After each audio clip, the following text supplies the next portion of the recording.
Good adventures, everybody, and welcome to episode 25 of Books Cubed. Anybody else out there feeling dizzy, or is it just me? It's been 5 days now, and I'm really tired of it. I'm on meds, so hopefully I'm okay in the next couple days. I really want to go back and lay down, so I'm going to make this really quick, and we're going to jump right into part 3 of Undead Tales, 15 Thrilling Zombie Stories, a Night of the Writing Dead anthology. And today I'm talking with RJ Spears, and I'll see you after. All right, I am with RJ Spears. Let me do a quick read of his bio. RJ Spears is a filmmaker and award-winning writer who lives in Columbus, Ohio. He splits his writing time between mystery, crime, thrillers, and horror fiction. His stories have appeared on A Twist of Noir, Shotgun Honey, Near to the Knuckle, Flashes in the Dark, and The Horror Zine. They've also been in print anthologies, The Kennedy Curse, Hardboiled, Feast or Famine, and All That Remains. He's also the host of Reanimated Writers Podcast, a show that features authors writing in the zombie genre, which I just subscribed to, so I can check it out because I love zombies, death, gore, all that great stuff. So welcome today. Fantastic. It's so good to be here. I'm so excited. I was so happy when Jay and Zach talked about this anthology, and I read it over, I think, 3 nights till like 2 a.m. I usually go to bed about 9, 10 o'clock and read for an hour or so, and over 3 nights till about 2 a.m. And it was just great. And your story is the one on the boat, right? Yeah, well, the one where they cut the boat and they come to the island. Yes. Yeah. I don't want to give anything away, but yours was, it was an ending. Oh, it went in a direction, and then in an ending I completely didn't see coming. And I absolutely love that when I pick up a book and I don't know where it's going. That was just wonderful.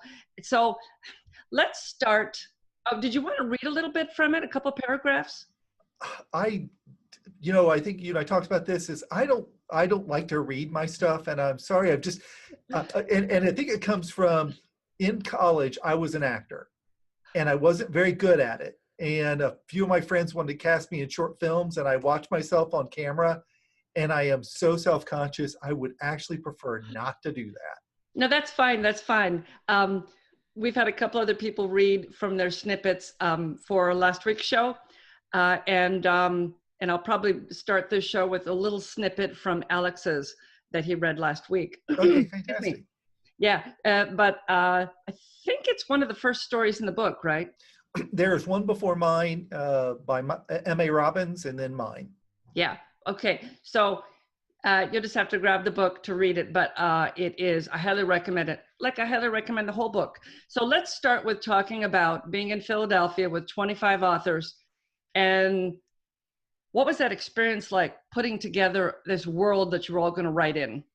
Well, Zach and Jay did a fantastic job of bringing us all together. They are world-class world builders.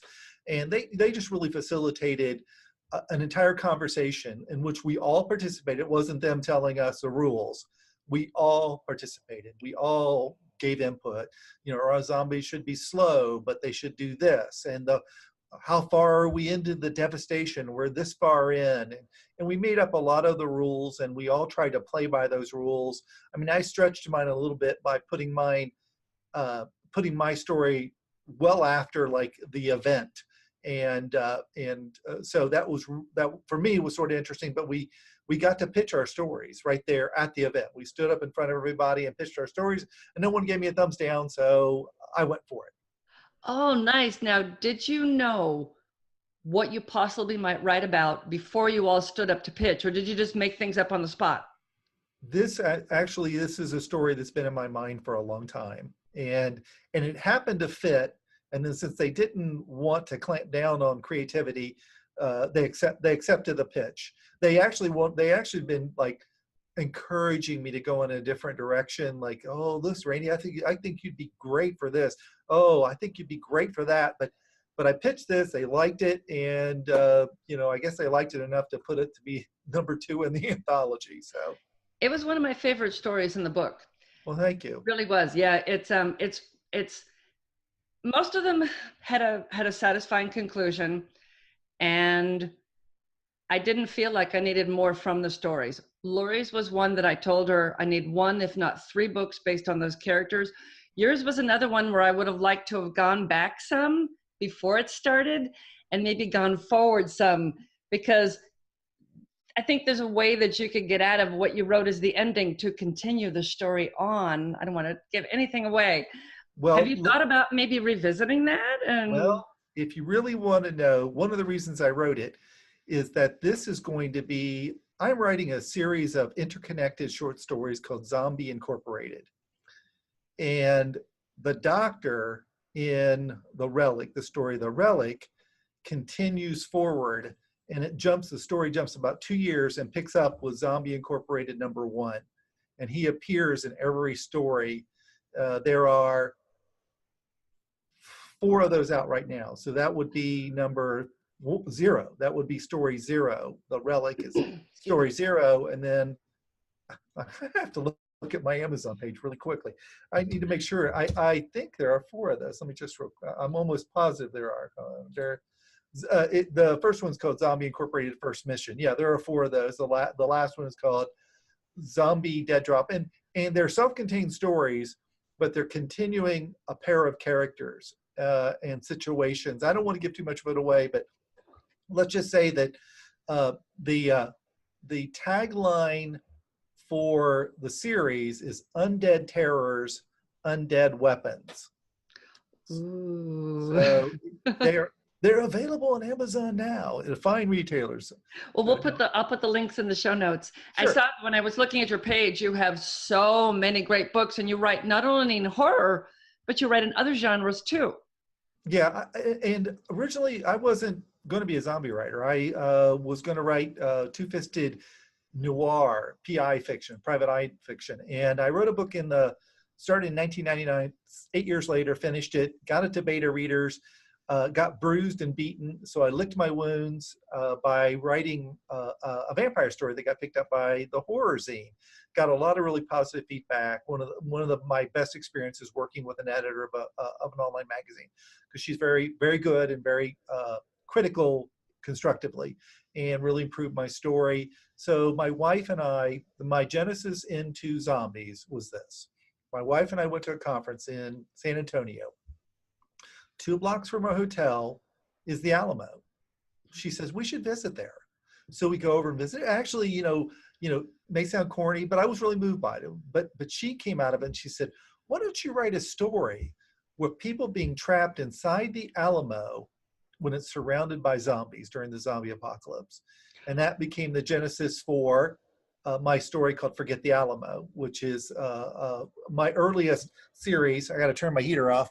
My office is always cold. Sorry about that. And anyway, that's a part of my series called Forget the Zombies. There's Forget the Alamo, where my characters have to get out of San Antonio. Then there's Forget the Texas, where they have to get out of Texas with zombies chasing them. And the last one is called Forget America, which they have to get out of America. Nice, great location. And if you've never been to the Alamo, there's like a Kmart next door or down the street, and it's right in the middle of the city. And the first time I saw it, I was just so surprised that there was so much right around it. Usually you go out to these historical sites and there's like nothing around them, but this one is right smack dab. So it's a great location for people to try to be escaping from. I'm gonna have to check that one out.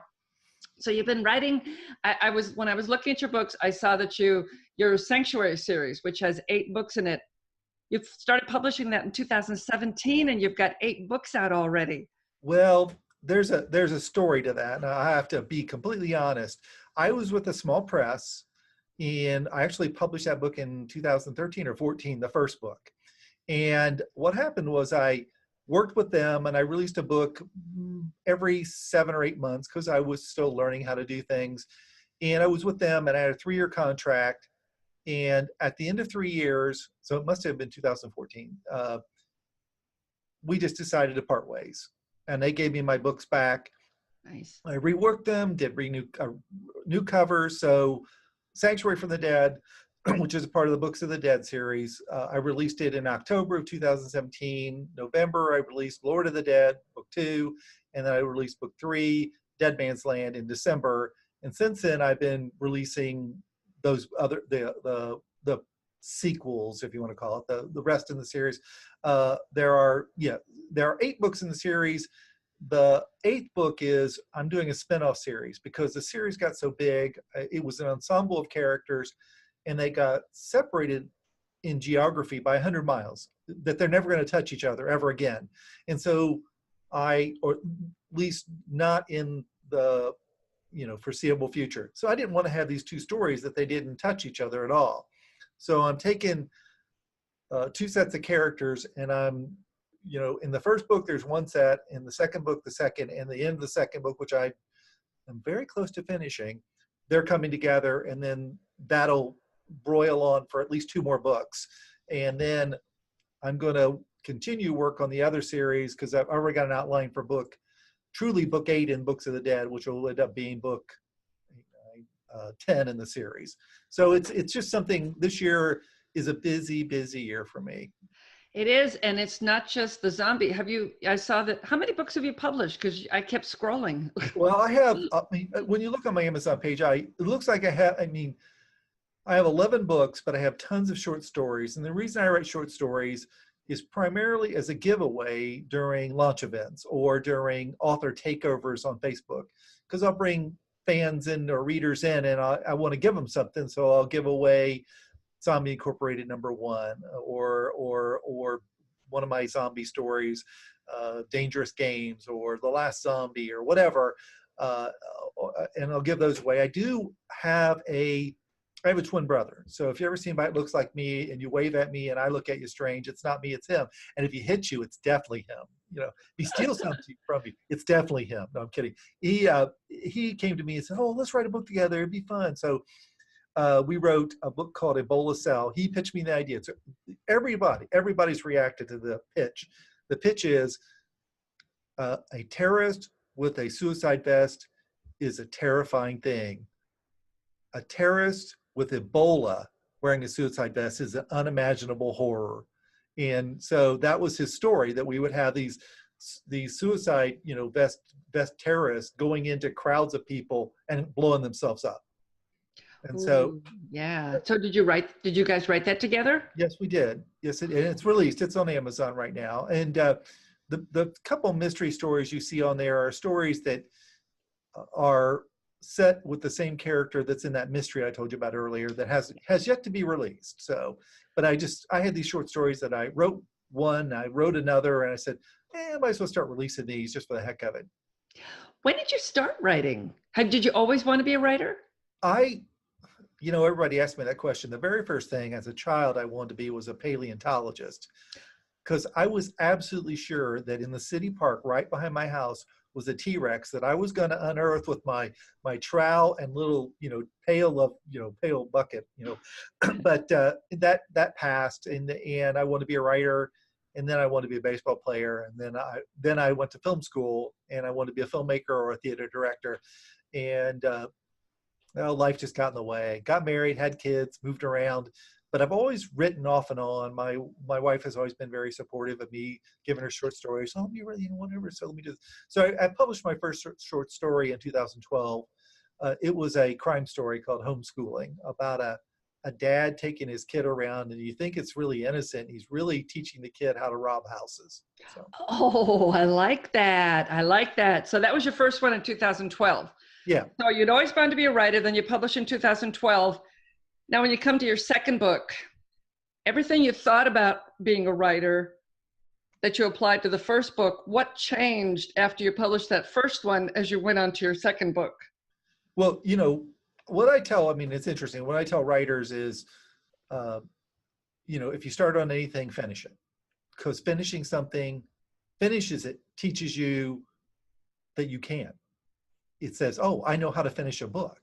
Because, there are tons of people out there that I know are writers. They say, oh, I'm writing a book. I'm writing a book. And then, oh, I got bored with that. I've started another one. Oh, I got bored with that. I've started another one. And it taught me, one, it gave me the confidence to know I could finish a book. And, I finished that one book. It took me 8 years. And then I didn't really write another thing until I wrote Forget the Alamo. And once I released that small press came to me and asked, do you have anything else? Well, I'd been working on this other short story that was the genesis for Sanctuary from the Dead. So uh, really, once you start, I mean, for me, writing is just the thing I do now. People, oh, I need the muse or I need inspiration. I just do it now. I mean, I sit down every day and write. How long do you think? I mean, I know you said it's been a long time for you, 2014, since you've written Yeah. all these novels, but that's a really short time for me. I mean, it took me 2 years I'm just like a third of the way through my second book, and it's taken me 2 years. Do you sit for like 10 hours a day to write? I mean, how do you get yourself to be so prolific?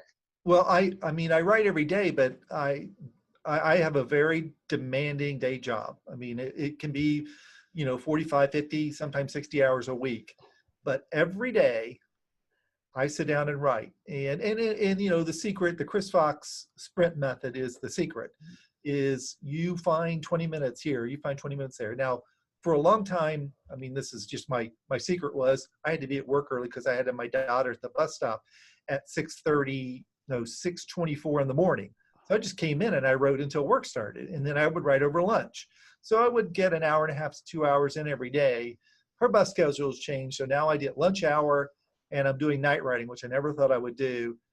But the more you write, the faster you get, and the better, more confident you get with your writing. And I mean, I peel off 1,000 words a day, easy. I mean, I actually want to do 1,500 words a day, and I just do it. And it's not something. My fingers hit the keyboard, and I'm in the story, and I hit a flow state, and he opens the door and there's a zombie, or he opens the door and there's two guys with a gun, and just go from there. And I mean, I'm a plotter. Somebody called it plantsing, where you plot and Oh pants. yeah. Excuse me. And I Yeah. I have an outline, but I inside the scene, whatever happens happens. And I have a vague idea. I have maybe 2 to 3 paragraphs at tops, very short paragraphs. They're going to do this, they're going to do this, they're going to do that. But what happens in there? In this latest book, for instance, I was on chapter 11, and in my outline, here was chapter 12, but 10 chapters appeared in there, in between the two. So that book just went off on its own for a while, and I brought it back into itself. So Yeah. Yeah, yeah. The loose outline helps. I started out as a screenwriter, so and as a filmmaker, that with a screenplay, you only have so many words. So I was very anal with my outlines for screenplays. But with books, yeah, it's a loose outline, and yeah, sometimes one chapter will turn into five because yeah, all of a sudden there's all these things. But yeah, I need to get better about getting my butt in the chair. I spend most of my day thinking about what I'm going to be writing, but I need to spend more of it in the chair working on it.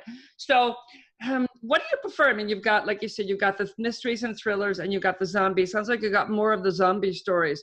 Do you like one over the other, or would you write whatever came to mind? no, I mean, my intention always was to write a private investigator series like Lawrence Block's Matthew Scudder, or John D. McDonald's Travis McGee, or whatever, something along those lines. Uh, what's her name? Sue Grafton's Kinsey Milhoon, was to write something like that. And but again, like I said, I wrote the first one. I got beat up a little bit. I started writing zombie fiction, and I started making money, and I couldn't walk away. I mean, I hit 4 figures last year and a month. I mean, 4 figures a month, and I was like, holy crap, I can't walk away from this.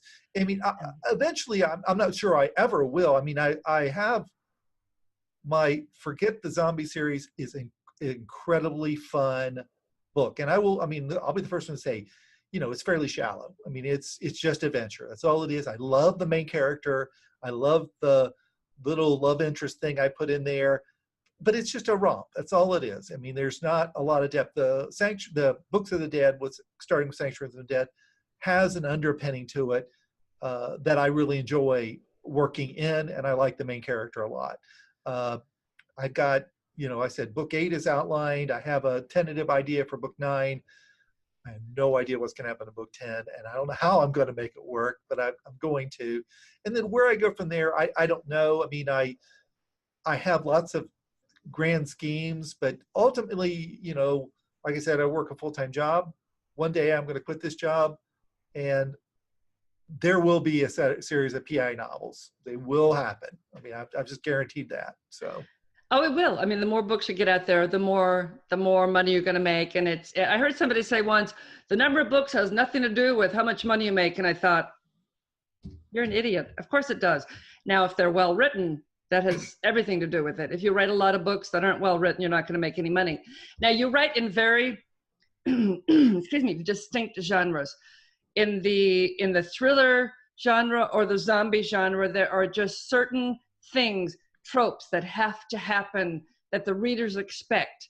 But do you find yourself wanting to do things to kind of turn things on their head and go in maybe a different direction? And if you do that, are you worried that your readers are going to say, wait a minute, that's not going to, that could never happen? I knew a lady that wrote ghost stories, and I don't remember what she had happen, but she had a review once, and the reviewer said, ghosts don't do that, which I thought was the funniest thing. Of course ghosts do that if you write them to do that. So are you ever worried about going too far outside what's expected by those I mean, with my Sanctuary from the Dead series, the underpinning of that book is, we've got zombies and we got survival. We have some human adversaries, but underneath it, it is an ultimate battle between good and evil, in which basically, I mean, the underpinning of it, I never come out and state this, but it's alluded to, is that when zombies showed up, the devil saw his chance to win.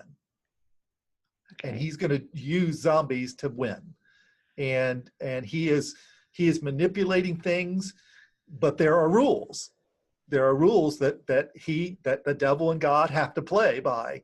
And God's is very hands off, but working in the background through people, and the devil is working through people but making things happen. So it's and I've gotten a lot of push, not a lot, but I've got several reviews in which people I know, they just stopped reading the books. I can't believe it. I hate this. This sucks. What do you mean? God can create zombies. Why didn't he just go? You're not getting it. It's not about zombies. It's about good and evil. It's about, this main character's journey through faith to figure out if, he believes this or not. If he believes it, then he might survive. Or it's all hokum and, I'm just going to, two-fist my way through the zombie apocalypse. I like the idea of God and the devil as kind of an underlining theme to the idea of the zombie novels. Do you, as you write different zombie novels, do you want to have something that moves from some theme, universal theme, that's going to move from one series to the next? Would you consider that's taking that idea and using it in another series that was unrelated to those zombies? Well, in this spinoff series, there will be that underpinning, but it won't be as strong. I mean, when you talk about tropes and reader demands, ghosts don't do that, zombies don't do that. I'm a data-driven person to a degree. And so I've done a survey of readers in the Reanimated Writers fiction fan group. And their primary thing is they want survival. That's their number one thing. And, in the zombie genre, there's an underpinning of people that read it that are preppers. If you're familiar with the term preppers, yes, people that are preparing for doomsday. And that's seeped into the consciousness. I mean, probably because of The Walking Dead. Basically zombies are the romantic, if you want to call it that, version of doomsday for these people, because they get to survive and in this sort of fictional world in The Walking Dead or in my books or wherever. So I'm going to take my spinoff series. There is a character that's going to carry some of that God thing, but it's going to be a lesser degree, where the other book is really going to go in that direction in a big way. Yeah. Oh, yeah. Yeah. I like that. Yeah. I was thinking the whole zombie prepper thing the other day when I had absolutely no food in the house and I needed to make dinner and thought, I really need to be a prepper and have like a basement full of canned goods. I didn't want to go to the grocery store.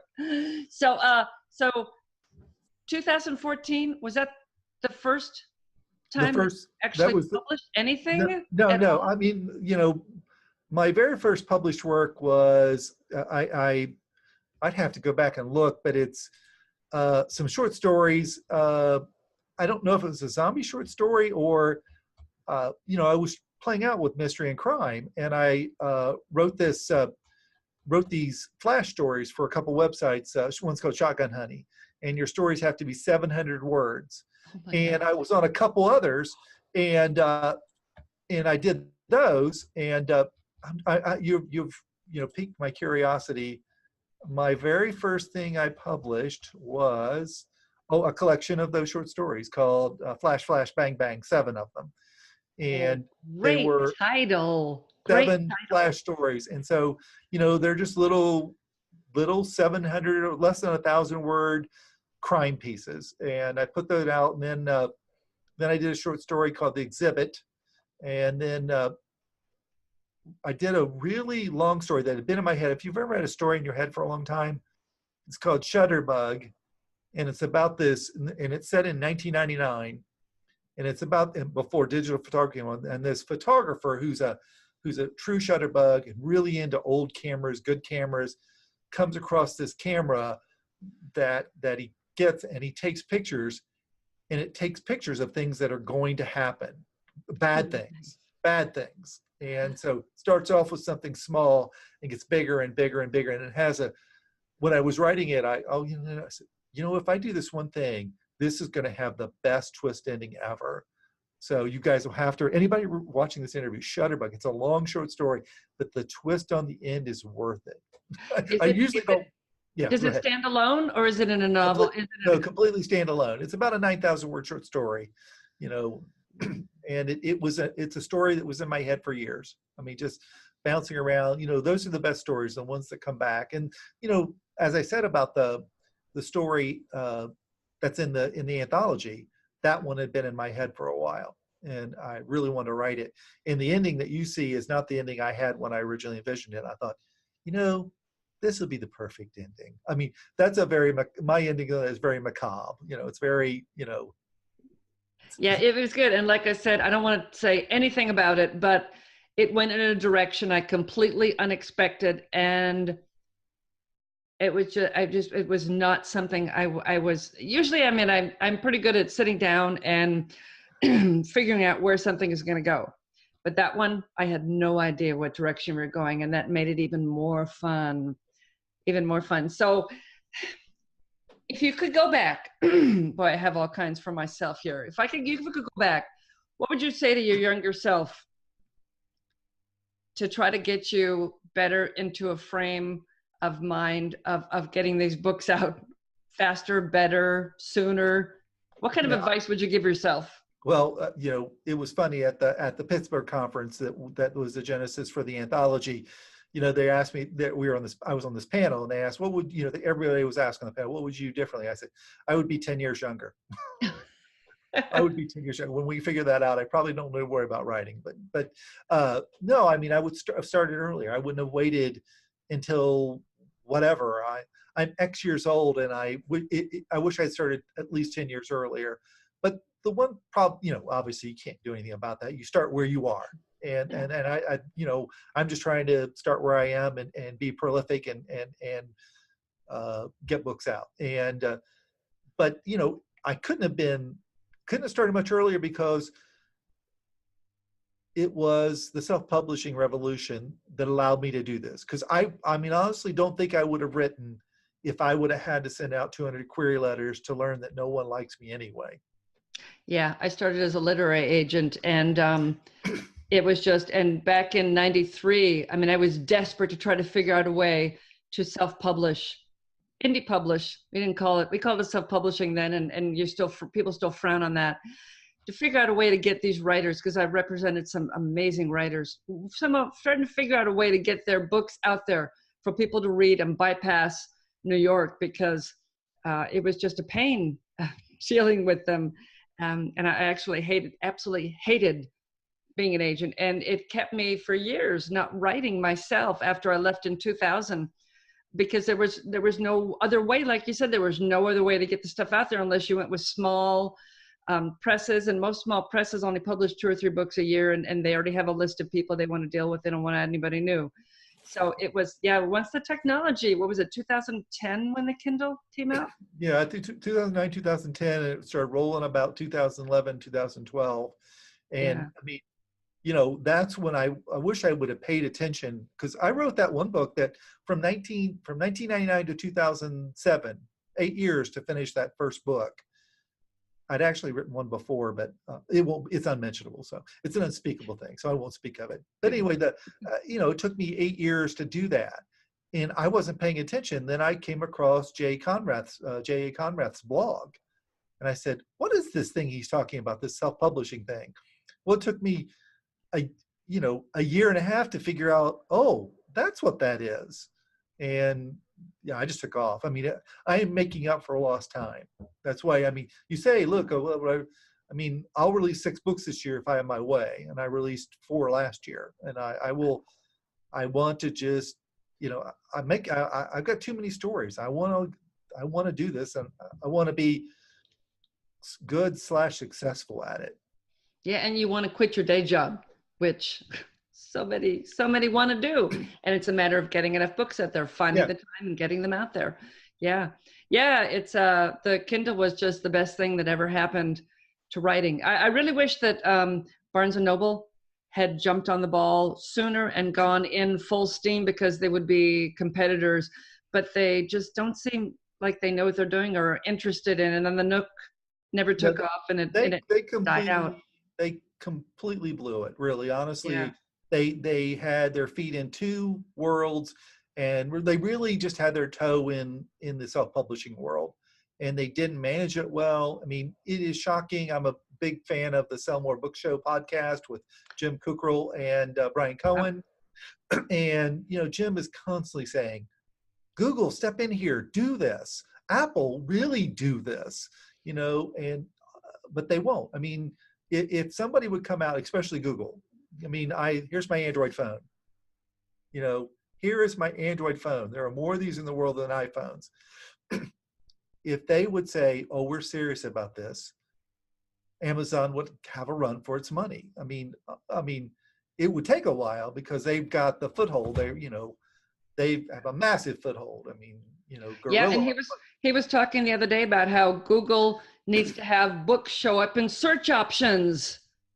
And I said, oh my God, that's amazing, because how you have the little links under their images and this and this and that. All you got to do is hit books, and then they just show all the books. And that would just be fantastic, because I'm always looking for books that I can feature on this show, because for every 30 books that I sample on Amazon, there's maybe 2 that I read. And sometimes those authors don't want to come on or never respond to me, or so it takes me a lot of books to be able to find things that I want to talk about here. So let's segue into your podcast. So you have, what's the name of it again? It's the Reanimated Writers Podcast. I love that. That's great. So tell everybody just a little bit about your podcast. Okay. It's a half-hour bi-weekly podcast in which I interview authors that write in the zombie genre specifically. We've had on some great names so far. We're about 14 episodes in. I have 2 or 3 in the can that need to be edited, but we've had Mark Tufo on, who writes the Zombie Fallout series, which is it's an explosive series in the genre. I mean, just huge. And he is incredibly creative. And when I interviewed him, he's a pantser. I thought, how could he just pants all this stuff? He just makes it up as he goes along. And then there's another writer, David Simpson, who came on the scene, I think last year, and it absolutely exploded with his Zombie Road series. I mean, it's just fun. I did it because I'm in that Reanimated Writers group. I work in educational technology, not IT, ET, phone home. Anyway, I work in ET, and part of what I do is help professors teach. And I have a degree in film. I love media. So I said, I'm starting a podcast, and I might as well help this group out. So I just offered my services up, and that's how it got kicked off. And I do it as a way to serve the community. I don't get anything out of it. It just takes time away from my writing, to be honest. But maybe there'll be some network person, I'll network with one of the authors, and he'll put me in his newsletter, and I'll become rich and famous too. But I don't know. But anyway, and younger at the same time. So, and younger, yeah, 10 years back, yeah. Yeah. So anyway, he, that's why I do it, and it's great. I mean, like I said, maybe we're 15 episodes in. And we took out. What we're doing is we're going to release a set. We're going to have a season take a little hiatus. Usually happens during my busy time of the year here at work. And then I come back and then we'll do another 14 or 15 episodes and then, take a break and then do another and just do seasons. But it's a lot of fun. Oh, it is. I mean, I've had so much fun. I've met so many good writers, and I was reading. I love to read. I'm a writer. I love to read, so I was reading tons of books, but I wasn't seeing anybody talk about them. And I know there's all kinds of podcasts out there where they talk about indie books, but I really hadn't seen anything. And I thought, I love to chat with people. I love to read. I might as well be doing this too. And I don't like going to author signings. It's I never sell very many books. I meet great authors and I have a great time and I have lots of fun buying stocks and stocks of books, but I never I have lost where I was going. But anyway, so this was just an easier way to network for me anyway, and to tell people about all the cool books that I'm reading. So speaking of cool books, do you have anything new coming out that you want to tell everybody about? Well, as I said, I got that spinoff series that was released on February 19th, month old. It's called Running from the Dead. It's a spinoff series from the books of the dead. You'll notice that the theme of those is all the word dead is in the title. And it's funny because I'm doing an experiment. It's not completely separate because it's characters from that book. I'm going to carry it in the series, but it's called the Deadland Chronicles. And the first one, like I said, Running from the Dead. The second book, The Undead Horde, I am this close from the ending, but I've had a revelation that I have to go back and rework the ending. It's a gentle denouement instead of a climactic thing. So I've got to rewrite my ending. So where I thought I was close, my goal is it's for an April release anyway. So it'll probably be sometime late April, depending on when I finish and when my editor can finish with it. So. Nice. Okay. Well, do you have a website with a newsletter? Excuse me. I do. Oh yeah. I'll send you that link. I do have a newsletter. I usually I'm trying to get better with the newsletter thing. It's tough for me. I'm an extreme extrovert, but in this sort of thing, I'm sort of introverted in a way. I just want to write and get my stuff out. But I try to give my newsletter people something new at least once a month, either a short story or, some sort of announcement. Oh, here's the cover reveal. You get it first for the book. I make my own covers because that's how I save money, and I just try to give them something. So yeah, I'll give you that. Oh yeah, great. Well, thank you so much for coming on today. And if everybody go down in the show notes. Check out, of course, Night of the Writing Dead, the zombie anthology we've been talking about the last couple of weeks. Check out Randy's other stuff. There's lots of good things there. And what was the short story again that was 9,000 words that had the really twist ending? Shutterbug. Yeah. So we'll put a link to that one too so you can go directly to it. So thank you so much, Randy, for today. Oh, thank you so much. You have a great day. You too. Thanks, RJ. I'll have links in the show notes. Don't forget to grab a copy of Undead Tales and Shutterbug. I will see you next week. I'm going to have something a little lighter. It's been a lot of zombies this month, which has been a lot of fun, but between all the zombies and post-apoc, I'm a little depressed. So I've been reading a little lighter fare, and I will have something next week. If for some reason I'm not here next week, it's because I'm deathly ill, but don't worry, I'll be okay. So I'm off back to bed, and in the meantime, go read a good book.